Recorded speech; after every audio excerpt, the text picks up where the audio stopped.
안녕하세요. 우리는 모두 학생들에게 최고의 수업을 선물하고 싶어 하죠.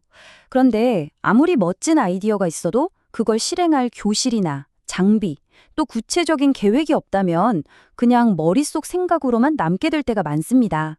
오늘은 바로 그 지점, 그러니까 훌륭한 교수 전략이라는 무엇을 넘어 그것을 현실로 만드는 구체적인 어떻게에 대해 이야기해 보려고 합니다. 교수 전략을 실행하기 위한 시설, 장비, 그리고 관리 계획을 어떻게 세워야 하는지 그 아주 실질적인 과정을 지금부터 함께 살펴보겠습니다. 오늘 우리는 이 5가지 주제를 순서대로 살펴볼 겁니다. 먼저 좋은 전략과 좋은 실행이 왜 둘 다 중요한지 짚어보고요. 그리고 교수 활동의 틀이 되는 전달 시스템이 뭔지 알아볼 겁니다. 다음으로는 체계적인 계획 과정을 따라서 내용과 학습자를 어떻게 조직하는 게 좋을지, 마지막으로 가장 효과적인 학습 매체를 고르는 기준은 무엇인지 함께 이야기 나눠보겠습니다. 자, 첫 번째 주제입니다. 아무리 기가 막힌 교수 전략을 세웠다고 해도 그걸 실행할 계획이 없다면 사실 아무 소용이 없겠죠. 이건 마치 세상에서 가장 아름다운 건물의 설계도를 가지고 있어도 어떤 자재를 쓰고 누구를 투입해서 어떻게 지을지에 대한 시공 계획이 없다면 그냥 종이 한 장에 불과한 것과 똑같습니다. 교수 설계도 마찬가지예요.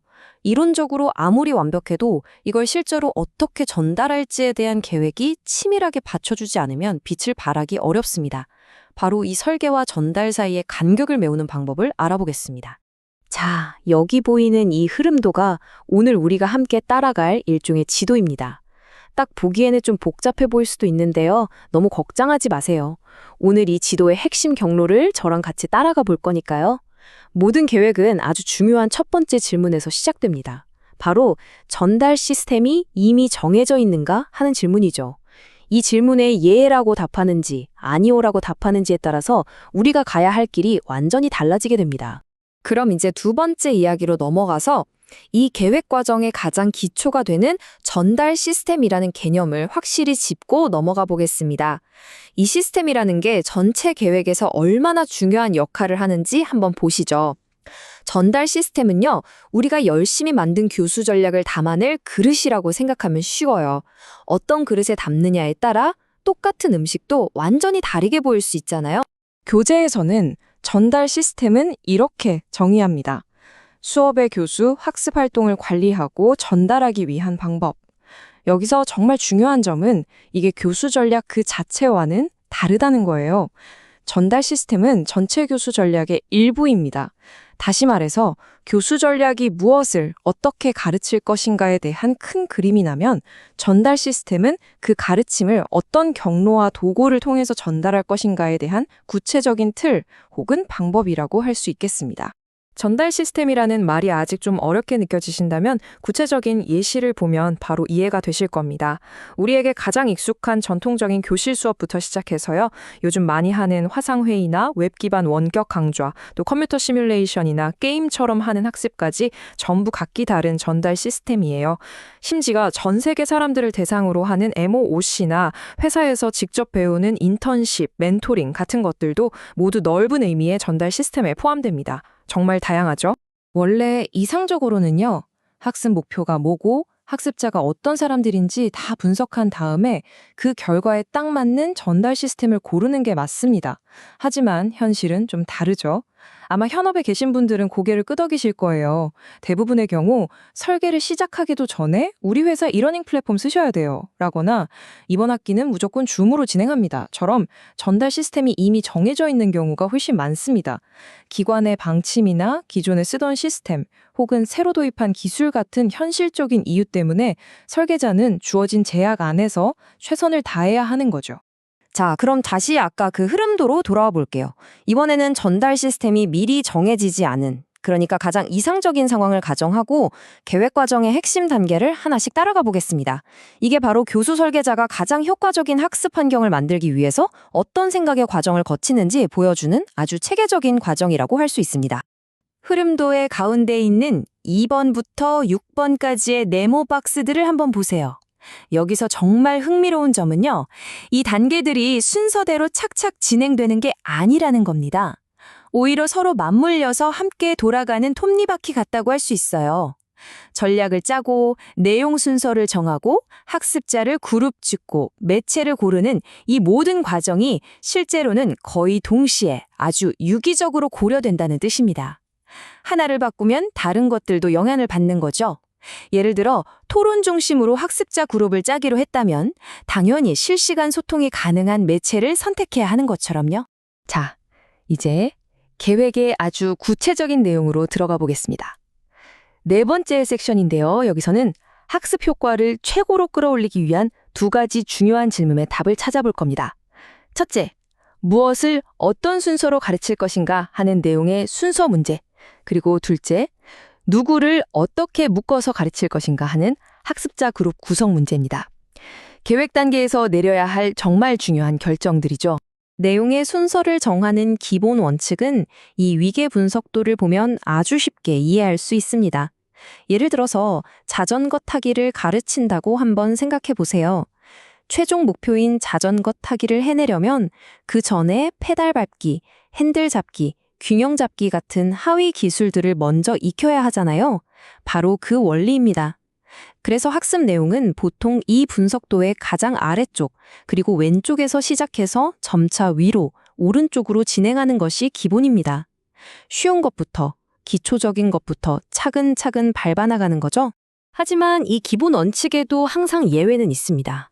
첫째, 하나의 목표를 위해 여러 기술이 필요한데 그 기술들의 순서가 딱히 중요하지 않을 때가 있어요. 둘째, 여러 장비를 다루는 법을 배워야 한다면 본격적인 학습 전에 장비 소개부터 쭉 해주는 게 더 효과적일 수 있습니다. 그리고 셋째, 학습이 너무 예상대로만 흘러가면 지루해질 수 있잖아요. 때로는 일부러 어려운 내용을 살짝 맛보기로 보여줘서 동기를 유발하거나 쉬운 내용과 어려운 내용을 섞어서 학습에 리듬감을 주는 그런 전략적인 순서 파괴가 필요할 때도 있습니다. 순서를 정했다면 그 다음은 한 번에 얼마만큼의 양을 보여줄 것인가, 즉 내용을 묶어주는 과정, 청킹을 결정해야 합니다. 이때 학습자의 나이나 내용이 얼마나 복잡한지 같은 이 5가지 요인을 잘 따져봐야 해요. 예를 들어서 내용이 아주 복잡하고 어렵다면 학생들이 소화하기 쉽도록 더 잘게 쪼개줘야겠죠. 반대로 학습자들이 이미 전문가 수준이라면 더 큰 덩어리로 묶어서 전체적인 그림을 보여주는 게 더 효과적일 수 있습니다. 1시간짜리 강의를 10분짜리 영상 6개로 나눌지 20분짜리 3개로 나눌지 결정하는 게 바로 이 과정이라고 보시면 됩니다. 자, 드디어 마지막 섹션입니다. 여기서는 우리 교수 전략을 현실로 만들어줄 도구, 바로 매체를 선정하는 과정을 자세히 들여다볼 겁니다. 우리는 흔히 어떤 매체를 쓰느냐가 학습의 성공과 실패를 가른다고 생각하기 쉬운데요. 사실 그 뒤에는 훨씬 더 중요한 원리가 숨어 있습니다. 이 문장은 매체에 대한 우리의 생각을 완전히 뒤집어 놓습니다. 수많은 연구가 말해주고 있어요. 학습 효과는 화려한 영상이나 최신 VR 기술 같은 매체 자체가 결정하는 게 아니라고요. 진짜 중요한 건 그 매체를 통해서 어떤 학습 활동이 일어나도록 설계했느냐, 바로 교수 설계 방법입니다. 다시 말해 똑같은 유튜브 영상이라도 학습 원리에 따라 잘 설계된 영상은 훌륭한 교육 자료가 되지만 그냥 정보만 나열한 영상은 시간 낭비일 뿐이라는 거죠. 중요한 건 무엇으로 보여주느냐가 아니라 어떻게 경험하게 하느냐입니다. 그렇다면 좋은 교수 설계란 뭘까요? 현대의 매체 선정은 인지 심리학에 그 뿌리를 두고 있습니다. 이 표에 있는 항목들을 다 외우실 필요는 없어요. 중요한 건 학습이 일어나기 위해서는 주의를 끌고 연습하게 하고 피드백을 주는 것과 같은 핵심적인 활동들이 반드시 필요하다는 사실입니다. 좋은 매체란 바로 이런 활동들이 잘 일어날 수 있도록 돕는 최적의 도구인 셈이죠. 따라서 우리는 이 매체가 얼마나 화려한가가 아니라 이 매체가 우리가 의도한 학습 활동을 제대로 지원하는가를 물어야 합니다. 가네라는 학자는 매체를 고를 때 3가지 핵심 질문을 던져보라고 제안합니다. 이게 첫 번째 질문이에요. 여러분이 뭔가를 배울 때를 한번 떠올려 보세요. 그냥 맞았다, 틀렸다 라고만 알려주는 것보다 왜 틀렸는지, 이 부분은 이렇게 해보면 어떨지 구체적인 조언을 받을 때 훨씬 더 빨리 배우지 않나요? 바로 그런 지능적인 피드백이 꼭 필요한지를 묻는 겁니다. 만약 그렇다면 우리는 교사나 튜터처럼 혹은 똑똑한 시뮬레이션 프로그램처럼 상호작용하면서 맞춤형 피드백을 줄 수 있는 매체를 선택해야겠죠. 두 번째 질문은 시간에 대한 겁니다. 피드백이 반드시 즉시 실시간으로 주어져야만 학습이 될까요? 아니면 하루 이틀 뒤에 이메일로 받아도 괜찮을까요? 예를 들어 심폐소생술처럼 즉각적인 교정이 아주 중요한 학습은 실시간 화상회의 같은 동시적 매체가 꼭 필요합니다. 하지만 깊이 생각하고 글을 써야 하는 과제는 오히려 게시판이나 이메일처럼 시간을 두고 답변을 받는 비동시적 피드백이 더 효과적일 수도 있죠. 마지막 세 번째 질문은 주로 신체적인 기술, 즉 운동 기능과 관련이 깊습니다. 학습 목표를 달성하기 위해서 실제 사물을 만지거나 몸을 움직이는 연습이 반드시 필요한가요? 이건 조종사 훈련이나 외과 수술처럼 거창한 예만 있는 게 아니에요. 요리를 배우거나 악기를 연주하거나 기계를 조립하는 건 모두 신체적 연습이 꼭 필요한 학습입니다. 이럴 경우에는 실제 도구를 직접 사용하거나 아니면 실제와 거의 똑같은 가상현실 시뮬레이션을 통해 연습할 수 있는 매체가 필요합니다. 앞서 살펴본 세 가지 핵심 질문 외에도 최종적으로 매체를 선택할 때는 여러 기준을 종합적으로 고려해야 합니다. 우리 학습자들의 특성은 어떤지, 과제가 특별히 요구하는 것은 없는지, 또 학생들 간의 사회적 상호작용이 필요한지 등을 모두 따져봐야 하죠. 그리고 가장 현실적인 마지막 관문이 남아 있습니다. 교육적으로는 가상현실, VR 훈련이 최고라고 해도 그걸 개발할 돈과 기술이 없다면 그야말로 그림의 떡이겠죠. 결국 최적의 선택이란 이상과 현실 사이에서 현명한 균형점을 찾는 것입니다. 오늘 우리는 훌륭한 교수 전략을 현실에 구현하기 위한 체계적인 계획 과정을 살펴보았습니다. 이상적으로는 분석을 통해 전략을 세우고 그에 맞는 전달 시스템과 매체를 선택해야 한다고 했죠. 하지만 눈부시게 발전하는 기술은 어쩌면 이 순서를 뒤바꾸려 하는지도 모릅니다. 여기서 마지막 질문을 하나 던져봅니다. 앞으로는 특정 기술이나 플랫폼이 먼저 주어지고 우리가 그에 맞춰서 교수 전략을 짜야 하는 시대가 오지 않을까요? 기술이 교육의 방법을 이끌게 될 미래, 이것은 오늘날 교육을 살게 하는 우리 모두에게 주어진 아주 중요한 화두가 아닐까 생각합니다.